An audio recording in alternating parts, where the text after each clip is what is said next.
Astaghfirullah. Bismillahirrahmanirrahim. Assalamualaikum warahmatullahi wabarakatuh.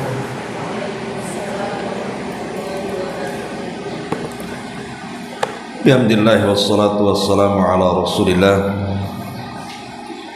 wa ala alihi wa sahbihi wa mawalah wa la hawla wa la quwata illa billahi wa ba'd. Alhamdulillah, di waktu duha ini kita bisa melanjutkan kajian kita membahas kitab Umdatul Ahkam,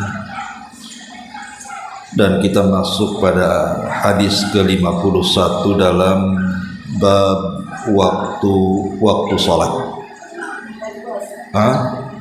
Oh, 52. Baik. Kita baca hadisnya. An Jabir bin Abdullah radhiyallahu anhu maqala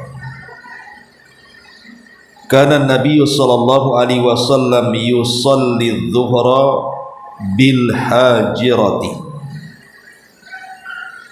wal asra wasyamsu nakiyatun wal maghrib idza wajabat wal isya'a ahyanan wa ahyanan idza ra'ahum ijtama'u ajjala wa idza ra'ahum abta'u akhara was subha kana an-nabiy sallallahu alaihi wasallam yusalliha bi ghalasin.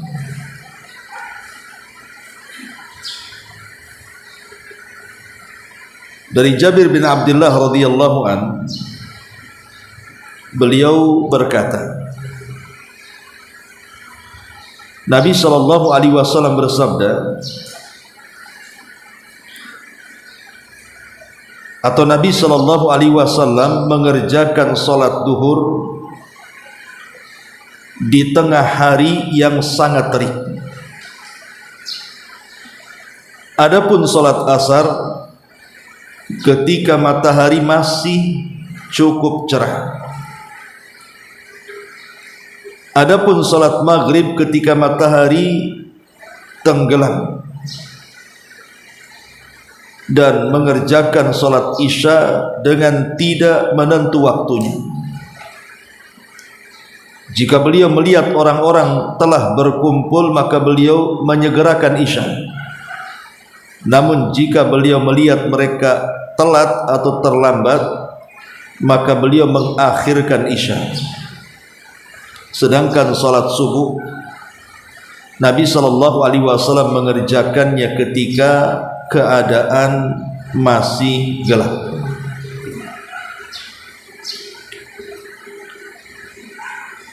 Kemudian hadis berikutnya, An Abil Minhal Sayyar ibn Salamah qala dakhaltu ana wa abi ala abi Barzat al-Aslami faqala lahu abi hadithna kaifa kana an-nabiyyu sallallahu alaihi wasallam yusalli al-maktubah faqala kana yusalli al-hajirah wa hiya allati tad'unaha al-ula hina tadkhadu asy-syamsu wa yusalli al-asra thumma yarji'u ahaduna ila rihlihi fi aqsal madinati wasyamsu hayyatun wa nasitu ma qala fil maghrib wa kana yastahibu an yuakhira min al isya allati tad'unaha al atamata wa kana yaqrahu an-nawma qablaha wal haditha ba'daha wa kana yanfatilu min salatil ghada hina ya'rifu ar-rajulu jalisahu wa kana yaqra'u fiha bis-sittin ila al-mi'ati. Dari Abu Minhal Sayyar ibn Salamah, beliau menuturkan bahwa dirinya dan bapaknya menemui Abu Barzah al-Aslami. Bapak Abu Minhal lantas berkata kepada Abu Barzah, ceritakan kepadaku tentang bagaimana Nabi mengerjakan salat 5 waktu. Abu Barzah menjawab, Nabi mengerjakan salat hajir, maksudnya zuhur, yang kalian sebut sebagai salat yang pertama. Ketika matahari telah bergeser, beliau salat asar yang waktunya jika salah seorang di antara kalian kembali ke rumahnya di ujung Madinah, matahari masih dalam keadaan terang berwarna putih. Aku lupa dengan perkataan Rasul tentang salat maghrib. Nabi senang mengakhirkan salat isya yang kalian sebut sebagai salat al-atam. Beliau membenci tidur sebelum isya dan berbincang sesudahnya. Beliau selesai salat subuh ketika seseorang sudah bisa mengenali teman duduknya. Beliau membaca 60 hingga 100 ayat dalam salat subuh tersebut. Ma'asyiral muslimat yang dimuliakan Allah Subhanahu wa taala, ada beberapa faedah yang bisa kita petik daripada hadis ini. Pertama di sini, di mana dalam hadis ini Jabir menyebutkan waktu-waktu pelaksanaan ibadah salat 5 waktu yang dikerjakan Nabi. Jadi Jabir menceritakan kepada kita tentang bagaimana pelaksanaan ibadah saat salat 5 waktu yang diajarkan Nabi, menunjukkan bahwa salat wajib itu ada waktu-waktunya. Inna salata 'alal mu'minina kitaban mauquta. Sesungguhnya salat bagi orang-orang yang beriman itu memiliki waktu-waktu yang tidak boleh diganti. Zuhur, asar, maghrib, isya dan subuh itu sudah ada waktunya, kapan dimulainya, kapan akhirnya, dan tidak bisa digeser-geser. Maghrib dikerjakan di isya, isya dikerjakan di subuh, subuh dikerjakan di zuhur. Harus tepat dikerjakan sesuai dengan waktunya. Kemudian yang kedua, di sini ada faedah bahwa salat zuhur itu sangat dianjurkan atau sangat disunnahkan dikerjakan di awal waktunya. Kapan itu? Ketika matahari condong ke arah barat sedikit. Karena Nabi SAW melarang, tidak boleh sholat zuhur ketika matahari tepat di atas kepala. Biarkan dia condong ke barat dulu sedikit, kemudian baru kita sholat zuhur dan segera sholat. Lah waktu sholat zuhur ini akan berakhir ketika panjang bayangan satu benda sama dengan tingginya ditambah dengan panjang bayangan karena kecondongan matahari. Jadi sholat zuhur ini berakhir ketika panjang bayangan satu benda sama dengan tingginya ditambah dengan panjang bayangannya.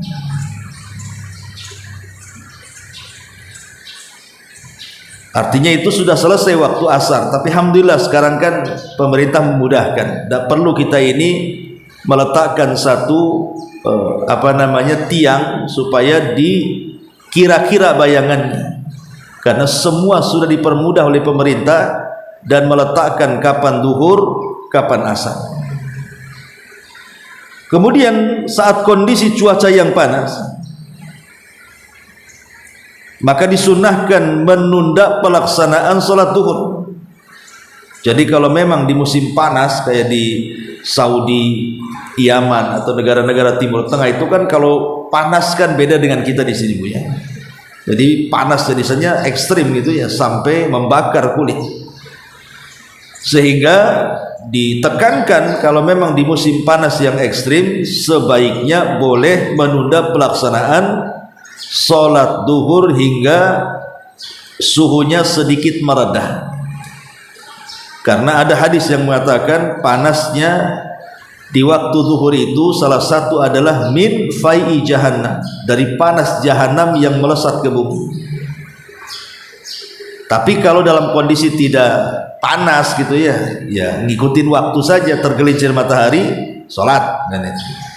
Tapi kalau memang lagi panas ya, kan ada musim-musimnya panas, maka kita boleh mengakhirkan sedikit sampai minimalnya mereda panasnya.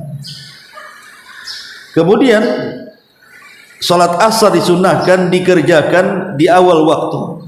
Kapan itu? Saat matahari masih terasa panasnya ke badan kita.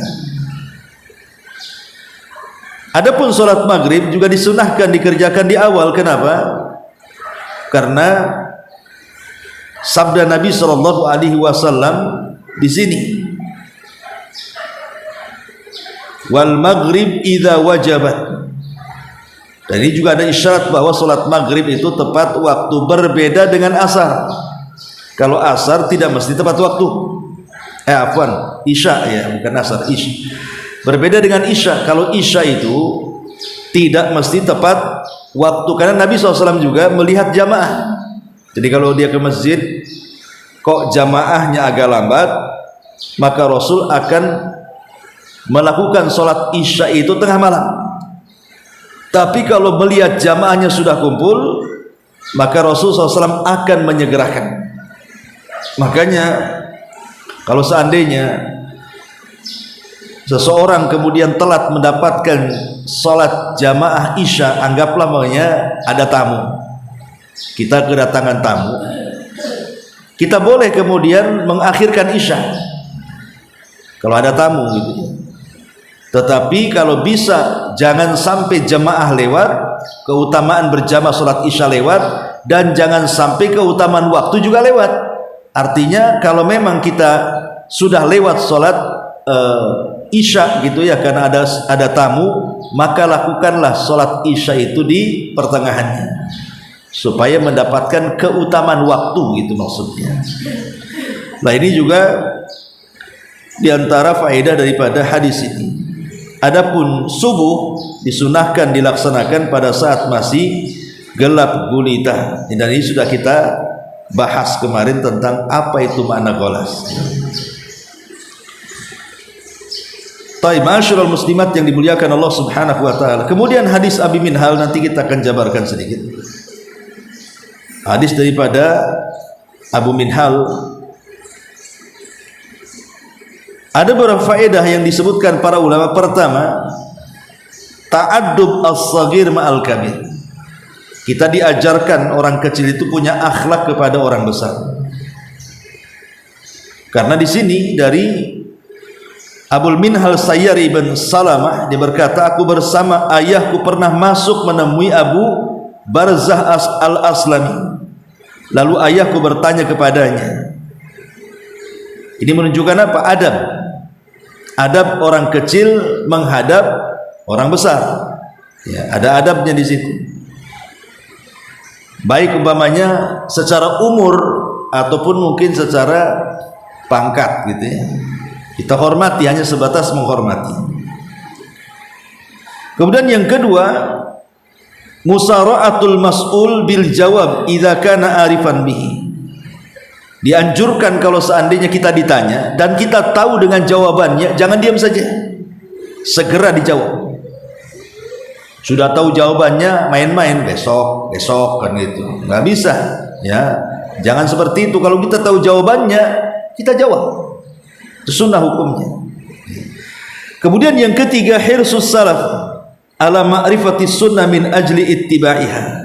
Bagaimana semangat kaum salaf untuk mengenal sunnah karena ingin mengamalkannya. Sebagaimana di sini Abul Minhal berkata, aku bersama ayahku pernah masuk menemui Abu Barzah Aslami, kemudian bertanya soal pelaksanaan sholat itu. Kemudian juga yang keempat, keterangan tentang awal waktu sholat yang 5. Dan dalam hadis Abu Minhal ini didahulukan dengan sholat duhur. Kenapa? Karena sholat duhur itu sholat yang pertama kali dikerjakan setelah peristiwa Isra dan Mi'raj. Ya, Rasul itu ketika Isra Mi'raj, maka diwajibkan kepada dia atau diperintahkan kepada beliau alaihi salatu wassalam untuk melaksanakan sholat 5 waktu. Lah solat yang pertama dilakukan Rasul pasca Isra Mi'raj, solat apa? Solat duhur. Itulah solat yang pertama kali dilakukan. Baru kemudian asar, maghrib, isya, subuh, balik lagi ke zuhur. Kemudian juga dalam hadis Abi Minhal ini bayanu anna Nabiya SAW kana yusalliha fi awali waqtiha adal isya. Dalam hadis Abi Minhal ini semua solat wajib dilakukan tepat waktu kecuali isya. Nabi SAW melakukan solat 5 waktu itu dengan tepat waktu kecuali isya. Kalau melihat sahabat kumpul ya solat, kalau tampak kurang berkumpul maka diakhirkan di akhir waktu, artinya di tengah malam. Tapi selain daripada isya, Rasul menganjurkan untuk tepat waktunya. Kemudian juga di sini keterangan Nabi sallallahu alaihi wasallam kana yusalliha fi awali waqtiha. Al-afdal min fil isya at-ta'khiru ila akhiri waqtiha al-mukhtar. Yang paling afdal isya itu dilakukan di akhir waktu pilihan. Maksudnya pertengahan malam. Umpamanya ibu belum isya nih, jam 9 atau jam 10 malam gitu ya. Tapi ibu nggak ngantuk, bisalah kalau bertahan sampai malam. Ya sudah, akhirkan saja isya itu dilakukan di pertengahan malam supaya mendapatkan keutamaan waktu. Kemudian juga di sini ada faedah karahiyatun naumi qabla salatil isya. Makruh hukumnya tidur sebelum salat isya ataupun setelah maghrib. Kenapa? Karena maghrib ke isya itu kan pendek tuh, jangan dibuat tidur-tiduran. Li'alla yadhi'al jamaah, sebab tidur ini terkadang bisa melalaikan salat jamaah, apalagi rumah jauh kan itu. Termasuk juga makruh hukumnya berbincang-bincang setelah isya, kecuali ada urusan maslahat dunia atau ada urusan maslahat akhirat. Jadi kalau bincangnya itu setelah isya itu mungkin ya bincang bisnis, kan ada keuntungan dunia gitu ya. Atau mungkin bincang akhirat seperti pengajian pada isya, maka tidak masalah. Tapi kalau kemudian bincangnya tidak ada juntrungannya, ngalor ngidul ngetan ngulon tidak jelas, maka itu yang dilarang. Dilarang berbicara seperti itu setelah salat isya. Masyaallah muslimat yang dimuliakan Allah Azza wa Jalla. Kemudian juga di sini ada kalimat atama, sehingga ulama mengatakan salat isya juga terkadang disebut salat al-atama. Salat al-atama.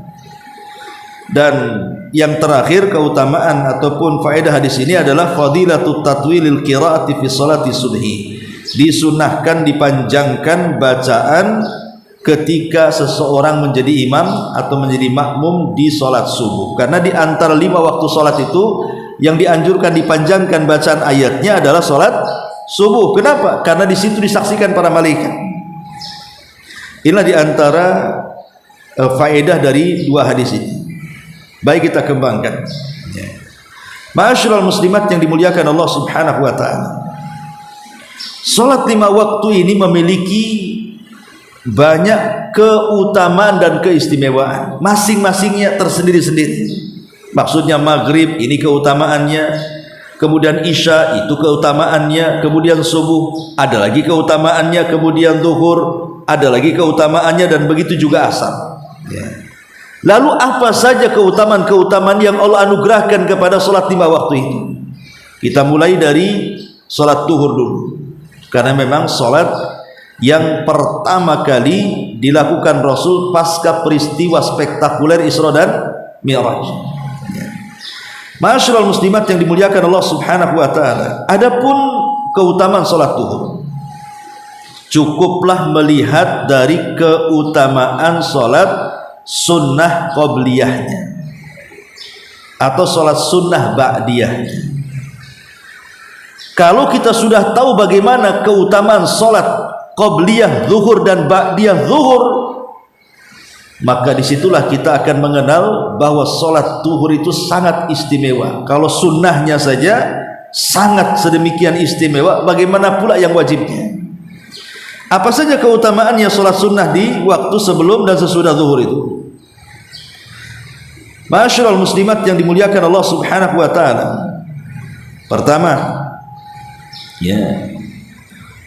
bahwa Nabi sallallahu alaihi wasallam bersabda,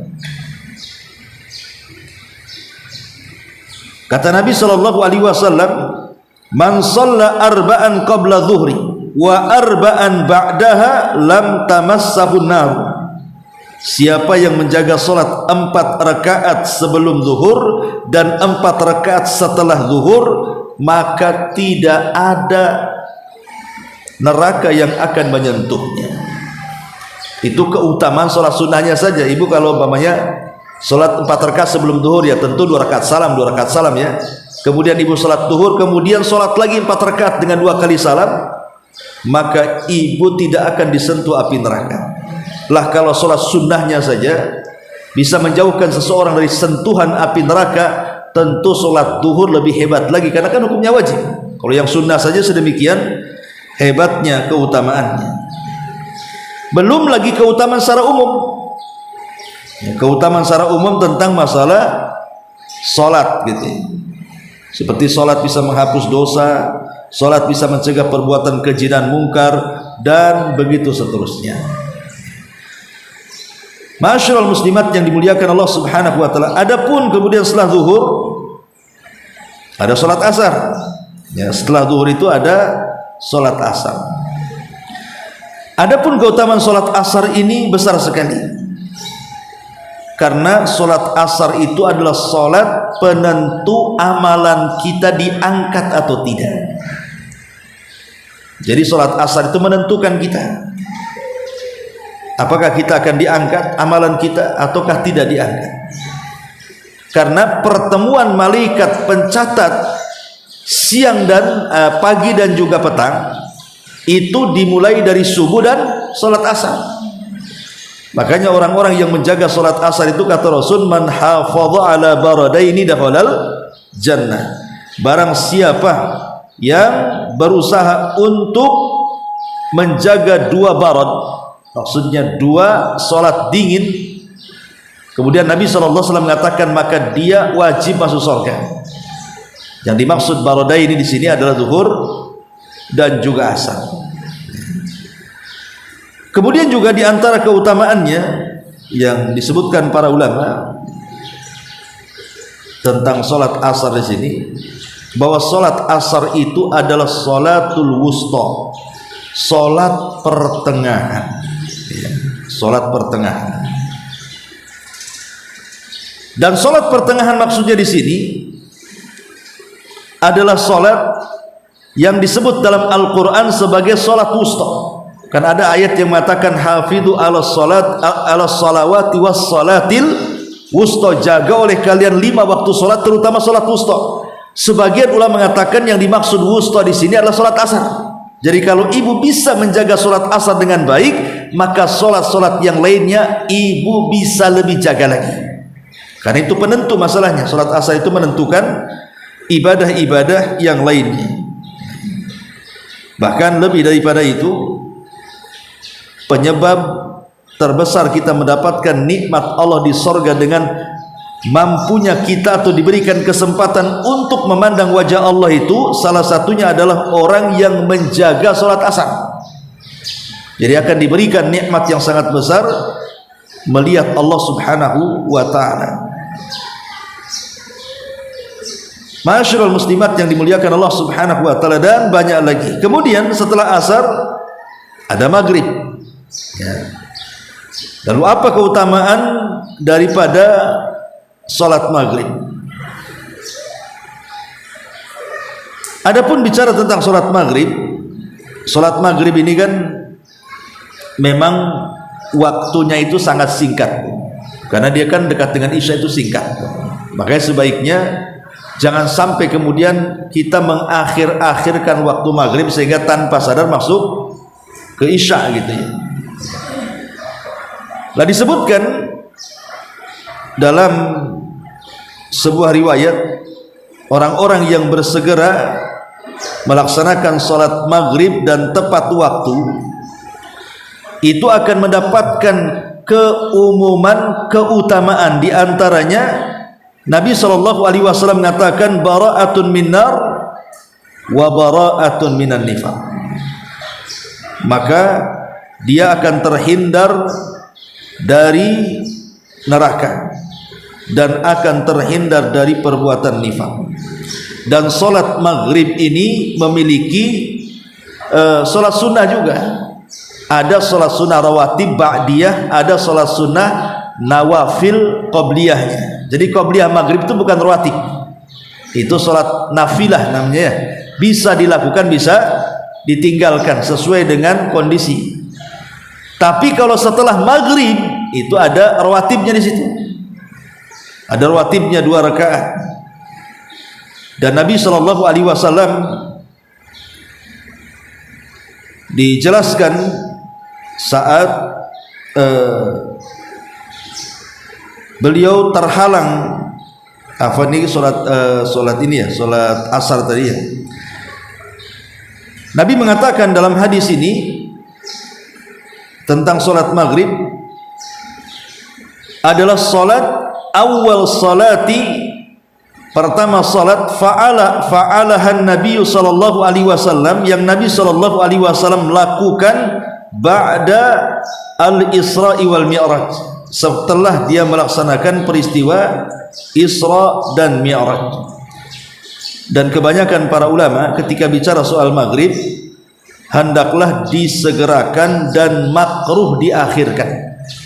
Kalau datang maghrib ibu segerakan, jangan diakhirkan, terutama sekarang nih berbuka puasa ya kan, terkadang saking keasikan makan, nah itu akhirnya jam 7 baru maghrib, alasannya jam 7 adalah 10 menit ke isya kan, itu makruh hukumnya ya. Jadi sholat maghrib itu diawalkan segera, ibu ambil kurma, ibu ambil air, nah, setelah azan langsung sholat.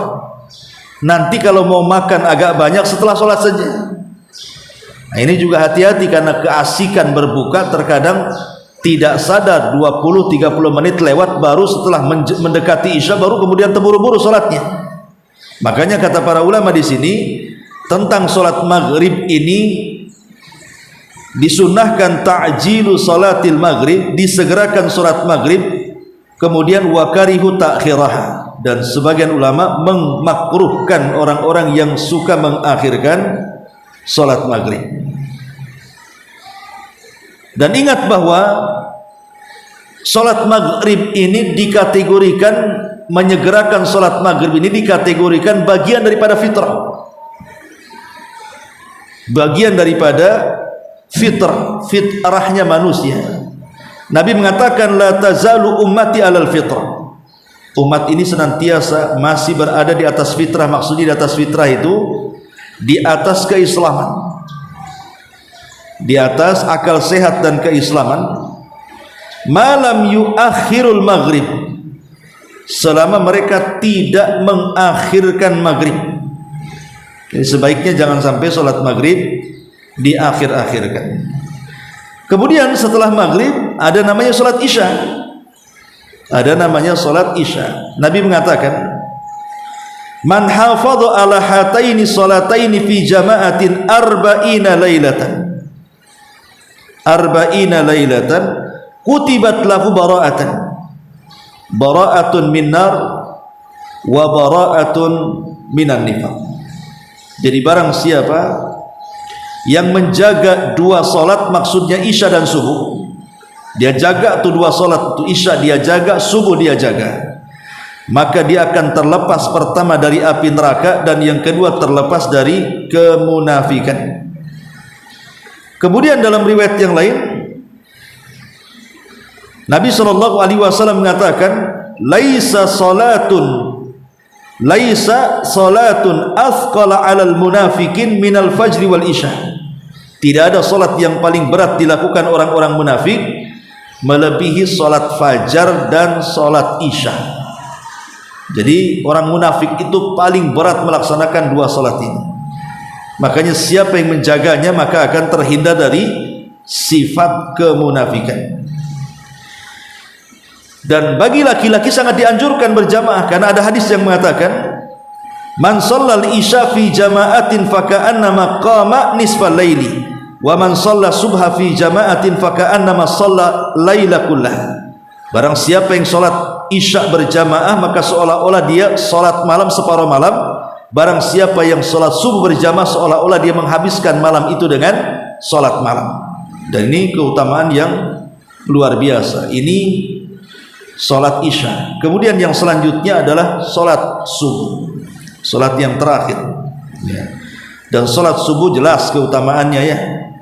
Pertama, kita akan diberikan cahaya yang sempurna pada hari kiamat. Rasul mengatakan, basyiril masya'ina bidzulami bin nuri tami yaumal qiyamah. Berilah kabar gembira orang-orang yang berjalan di kegelapan dengan cahaya yang sempurna kelak pada hari kiamat. Maka orang-orang yang berjalan untuk melaksanakan subuh, kemarin sudah jelaskan, wanita juga dianjurkan sholat subuh datang ke masjid ya. Walaupun tentu sholat di rumah lebih baik, tetapi sahabiah di zaman Nabi SAW mengambil manfaat di waktu subuh untuk berjamaah bersama Rasul sekalian olahraga, karena di situ ada cuaca yang sangat baik sekali untuk kesehatan.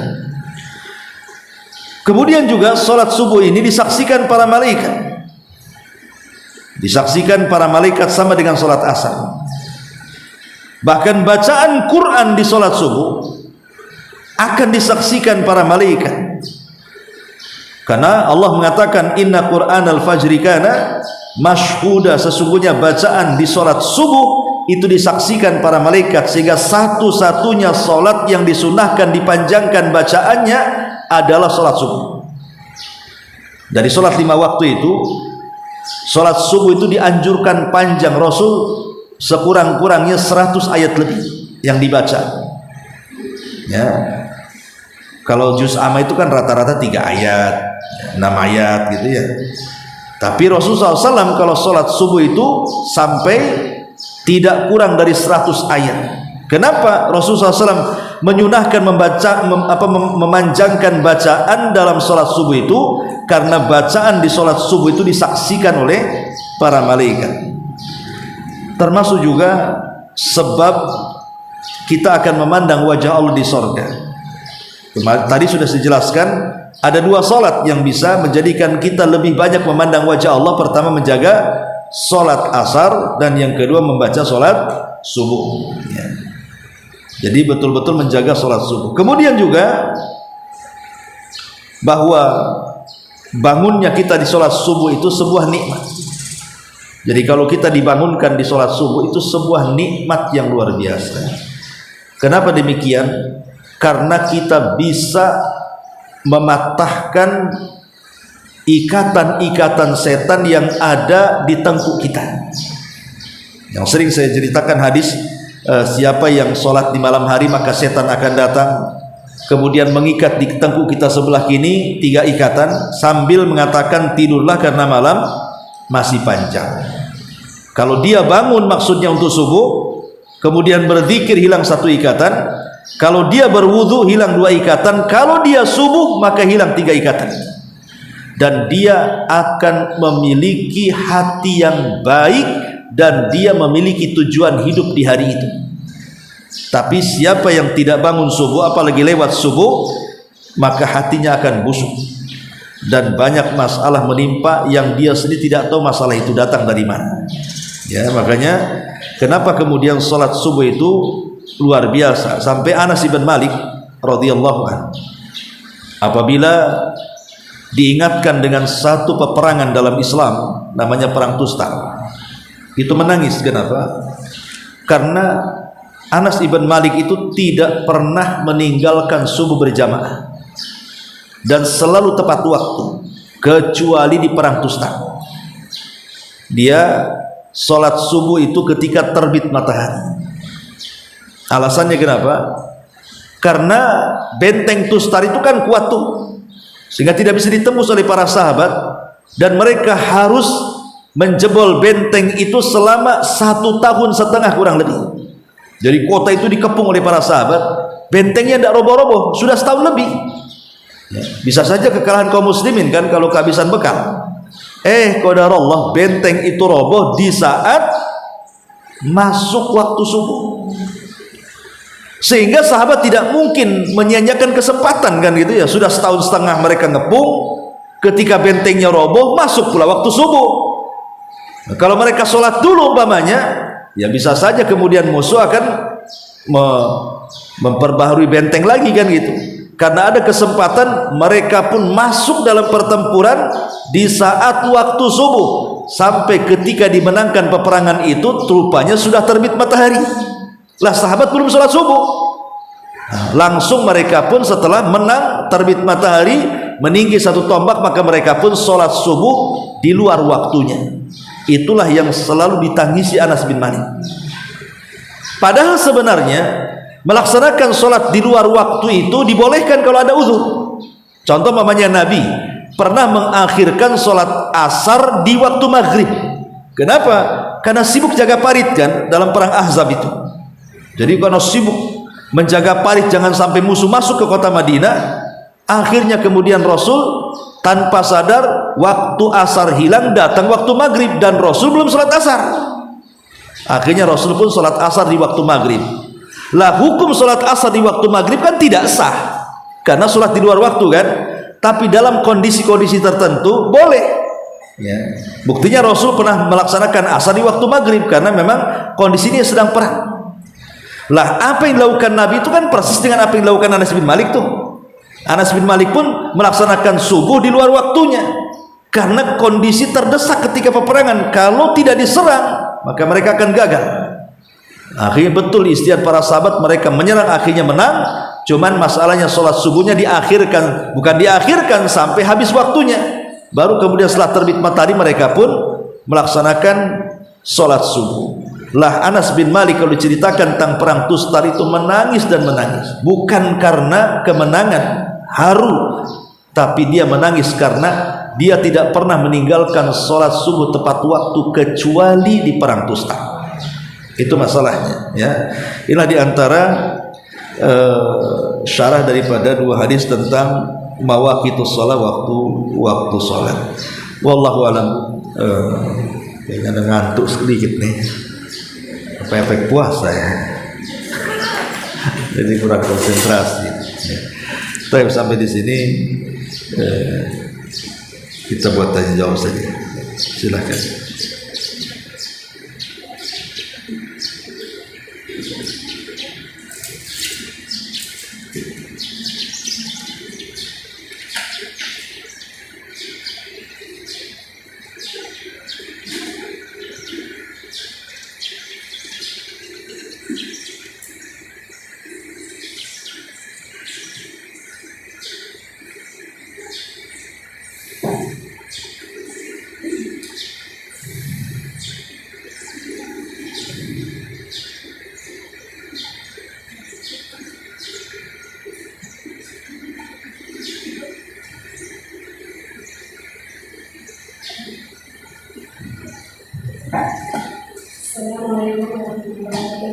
Waalaikumsalam. Iya. Khusus untuk kita mengerjakan sholat fardu saat kita dalam keadaan salat.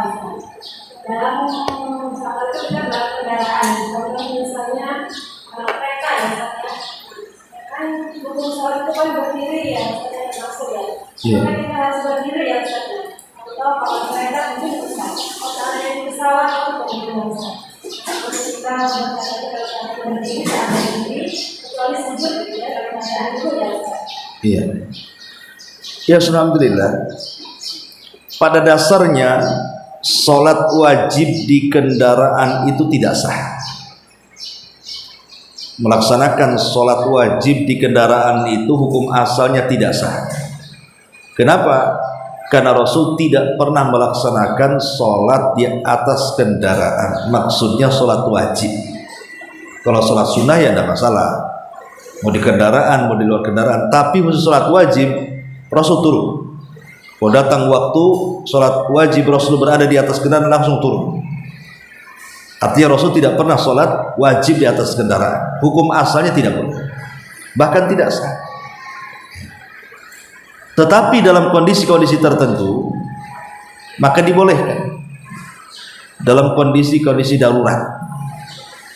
Kata Syekh Utsaimin rahimahullah taala, boleh dalam kondisi darurat sholat wajib di kendaraan. Contoh umpamanya sholat wajib di atas pesawat, di mana lewat dua sholat yang tidak mungkin dijamak dengan yang lainnya. Umpamanya kita berangkat jam 11 naik pesawat, kemudian turunnya setelah maghrib, kan tidak mungkin dijama antara asar dengan maghrib, maka terpaksalah sholat di atas pesawat. Lain kalau seandainya kita berangkat jam 11 kemudian sampainya jam 4, berarti kita bisa menjama dengan cara mentakhirkan, menarik duhur ke asar kan, setelah kita turun dari pesawat. Tidak boleh dijama di atas pesawat, karena kita masih bisa memungkinkan melaksanakan dua sholat sekaligus yang bisa dijama. Tapi kalau tidak bisa dijama, umpamanya asar dengan maghrib ataupun isya dengan subuh, itu kan tidak bisa dijama, maka terpaksa sholat di atas kereta ataupun di atas bus atau di atas pesawat gitu. Tapi kalau memungkinkan, kayak kereta kan memungkinkan berhenti tuh, dan kita ada kesempatan untuk sholat di stasiun, maka sebaiknya tidak boleh sholat di atas kereta, karena kan ada kemungkinan berhenti. Kecuali kalau berhentinya sebentar menurunkan penumpang, kemudian lewat lagi, kalau kita turun ketinggalan kereta, kalau ketinggalan kereta tekor malah kan gitu, maka itu kan maksudnya darurat ataupun bus dan begitu seterusnya. Jadi intinya kalau tidak memungkinkan turun, maka boleh sholat di atas kendaraan, intinya seperti itu. Adapun kaifiyahnya, lihat kaifiyahnya. Kalau memang tidak membahayakan, maka posisi kita itu berdiri, karena berdiri dalam sholat itu hukumnya rukun. Ya, tetap berdiri dalam posisi ini. Tapi kalau memang membahayakan, seperti di pesawat kan tidak mungkin berdiri. Yang duduk saja harus pakai seatbelt kan, itu harus, tidak boleh lepas kan itu. Berdiri macam mana ya, susah lagi kan. Maka boleh dalam posisi duduk, di mana rukuknya tidak lebih rendah dibandingkan sujudnya. Dan ingat bahwa sholat dalam posisi duduk itu bukan membungkukkan punggung, tetapi menundukkan kepala, karena bahasa hadisnya yumi, mengisyaratkan. Jadi kalau kita sholat seperti ini, Allahu Akbar, rukunya gini saja, sujudnya gitu. Bukan begini. Kan ada orang sholat tuh dibungkukkan begini, nanti bungkuk lagi begini, makin bungkuk nanti. Karena lafaz hadisnya yumi'u. Yumi itu artinya mengisyaratkan. Isyarat dengan apa? Dengan kepala, bukan dengan badan. Ya. Jadi cukup pakai kepala saja ruku dan sujudnya. Pamannya rukunya Allahu Akbar, Subhana rabbiyal azim. Kemudian sami Allah liman hamidah. Kemudian sujud lebih rendah lagi, Allahu Akbar. Begitu. Tetap badannya tegak seperti ini, bukan dibungkukkan. Ya. Jadi sholatnya seperti itu ketika di pesawat. Ya pokoknya posisi sholat duduk memang seperti itu. Mau di rumah, mau di apa, orang sakit di rumah kan sholat di kursi ya seperti itu. Cukup diisyaratkan kepala, bukan badannya yang bergerak. Ya. Itu boleh kalau dalam posisi tertentu. Tapi kalau memungkinkan, pemain di pesawat ada musolahnya, ya ke musolah lah kan gitu. Karena pesawat-pesawat besar itu biasanya ada tuh musolahnya itu. Kalau memungkinkan kita bisa berdiri kan itu rukun. Tapi kalau tidak memungkinkan ya sudah duduk saja. Wallahu a'lam.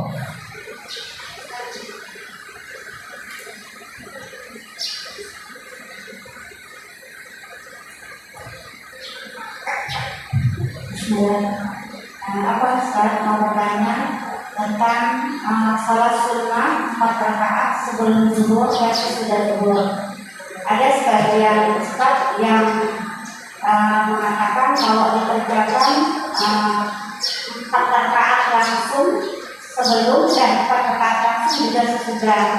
Sebaiknya bagaimana Ustaz? Kita lakukan 2 rakaat atau 4 rakaat langsung, apakah boleh? Enggak, itu 2 rakaat salam, 2 rakaat salam, bukan 4 rakaat langsung. Ya, karena sholat sunnah itu tidak boleh sama dengan sholat wajib. Kalau 4 rakaat langsung nanti sama dengan duhurnya nanti. Dan kita harus menyelisih, sholat sunnah itu beda dengan sholat wajib. Makanya dibuat 2 rakaat salam, 2 rakaat salam. Jadi 4 rakaat itu maksudnya 2 rakaat salam, 2 rakaat salam gitu maksudnya. Bukan kayak sholat witir, 3 rakaat salam gitu ya. Wallahu a'lam. Tayamum, kenapa tayamum? Caranya, tayamum itu caranya cuma 1 kali tepukan saja. Memang banyaklah ya khilaf ulama ya, tapi menurut redaksi hadis ya, tayamum itu cukup memukulkan tangan di dinding atau di meja lah seperti ini, kemudian boleh ditiup ya, kemudian diusap ke wajah. Ini wajah ini ya, mulai dari tumbuh ini sampai zakon ini wajah. Kemudian dari telinga sini, telinga ini wajah diusap. Nah, diusap ya, semuanya 1 kali saja. Nah, ada juga yang mengatakan boleh mengambil lagi sekali begini. Ya. Kemudian ditiup, baru ini kan tangan kanan nih. Nah, tangan kanan dulu seperti ini, ya, baru tangan kiri. Ya. Tapi boleh sekali tepuk untuk wajah dan tangan. Jadi gini, ya. Nah, tangan begini 1 kali, kemudian baru begini. Jadi, cuma sekali saja. Ada dalam mazhab Syafi'i memang sampai di sikut sini. Dalam mazhab Syafi'i sampai sini. Jadi bukan hanya gini, tapi baru begini. Dalam mazhab Syafi'i. Tapi yang kuat wallahu alam cukup sampai telapak tangan saja. Itu zahir hadisnya seperti itu. Ya, zahir hadisnya. Wallahu alam. Dan tayamum untuk pengganti wudu sama dengan tayamum untuk pengganti mandi junub.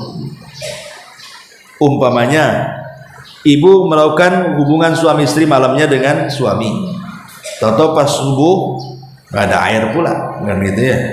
Nggak mungkin ngetuk rumah tetangga pinjam air untuk junub, malu kan? Nah, maka cukup ibu tayamum saja. Pertama tayamum diniatkan untuk mandi junub, kemudian tayamum lagi diniatkan untuk mengganti wudu. Bentuknya gimana? Sama. Ya. Karena di masa para sahabat, Ammar ibn Yasir radhiyallahu anhu, ketika dia junub, dia belum tahu tentang tata cara tayamum untuk junub. Dikiranya tata cara tayamum untuk junub itu sama dengan orang mandi. Jadi dia guling-guling di pasir. Ammar bin Yasir itu guling-guling supaya kena semua, maksudnya badannya dengan pasir. Kemudian diceritakan sama Rasul, kata Rasul bukan seperti itu, kata Rasul. Cukup seperti ini, kemudian memukulkan tangannya ke dinding, kemudian meniup, mengusap wajah dan kedua telapaknya. Jadi sama saja, baik tayamum untuk mandi junub atau tayamum untuk berwudu. Dan ini bentuk kemudahan Islam. Jangan gara-gara tidak ada air, suami mengajak ibu untuk berhubungan, ibu nggak mau, alasannya nanti besok mandi pakai apa. Islam itu tidak sesulit itu ya. Lakukan saja, besok nggak ada air, tayamum, selesai, apa masalahnya. Nah, itulah menunjukkan Islam itu mudah, jangan dipersulit ya, karena bisa mandi junub diganti dengan tayamum. Wallahu a'lam. Ada satu lagi Ustaz. Iya. Sholatnya orang yang sedang sakit yang duduk tidak bisa melakukan tangan, jadi diisyaratkan dengan mata ya Ustaz. Ya, dengan mata bisa, dengan kedipan ya, atau dengan badan yang lain yang bisa bergerak. Umpamanya ini jari masih bisa, nah umpamanya nggak bisa nih, lehernya kena apa gitu, kecelakaan atau apa kan.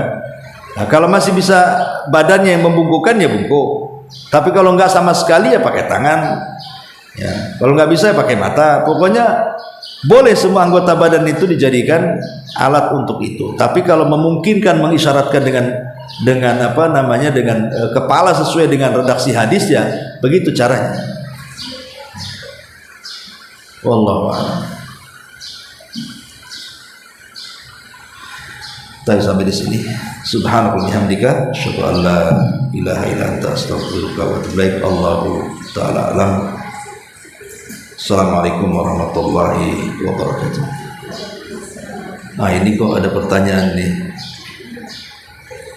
Bagaimana kalau malas mandi? Ya malas mandi baulah. Gitu. Ya tidak boleh malas mandi. Kalau junub ya mandi kalau ada air kan itu. Kecuali ada uzur kesehatan, kata dokter jangan sentuh air dulu. Atau kalau kena air nanti sakitnya makin parah kan itu ya. Kalau malas ini bukan alasan untuk tayamum. Subhanallah bihamdika asyhadu an la ilaha illa anta astaghfiruka wa atubu ilaik.